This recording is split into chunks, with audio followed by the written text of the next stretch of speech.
శ్రీ సత్యసాయి జిల్లా ధర్మవరంలో దారుణ ఘటన చోటు చేసుకుంది. హోంవర్క్ చేయలేదని 3 విద్యార్థులను ఓ ఉపాధ్యాయురాలు చెప్పుతో కొట్టారు. స్థానిక జీనియస్ పాఠశాలలో ఈ ఘటన జరిగింది. 2వ తరగతి చదువుతున్న 3 విద్యార్థులు హోంవర్క్ చేయకపోవడంతో ఆగ్రహంతో ఊగిపోయిన ఉపాధ్యాయురాలు అనిత వారిని చెప్పుతో కొట్టారు. విషయం తెలిసిన బాధిత విద్యార్థుల తల్లిదండ్రులు పాఠశాలకు చేరుకుని ఆందోళనకు దిగారు.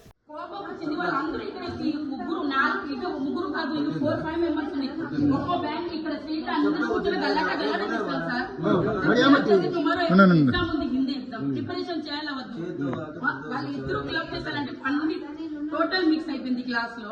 మేము చూడాలన్న వాళ్ళకి వాళ్ళు అల్లరి చేస్తానే చెప్పాలి ఇట్లా పోయింది, మా బెల్ట్ లూజ్ అయిపోయింది.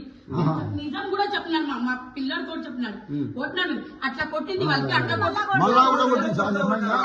చిన్నపిల్లలని కూడా చూడకుండా విద్యార్థులను చెప్పుతో కొట్టడం ఏమిటని పాఠశాల యాజమాన్యాన్ని నిలదీశారు. దీంతో పాఠశాల వద్ద ఉద్రిక్తత నెలకొంది. సమాచారం అందుకున్న 1 టౌన్ పోలీసులు స్కూల్ వద్దకు చేరుకుని పరిస్థితిని అదుపులోకి తెచ్చారు. పాఠశాల యాజమాన్యం విద్యార్థుల తల్లిదండ్రులకు క్షమాపణ చెప్పారు. మరోసారి ఇలాంటి ఘటనలు పునరావృతం కాకుండా చూసుకుంటామని హామీ ఇవ్వడంతో విద్యార్థుల తల్లిదండ్రులు శాంతించారు.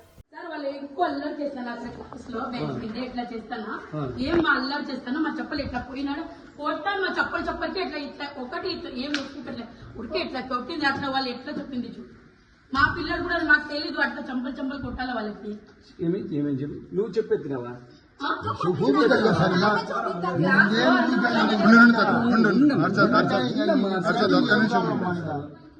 చెప్పుతో కొట్టే పని చెప్పులు ఏది సారి మనం మాట్లాడి చెప్పండి.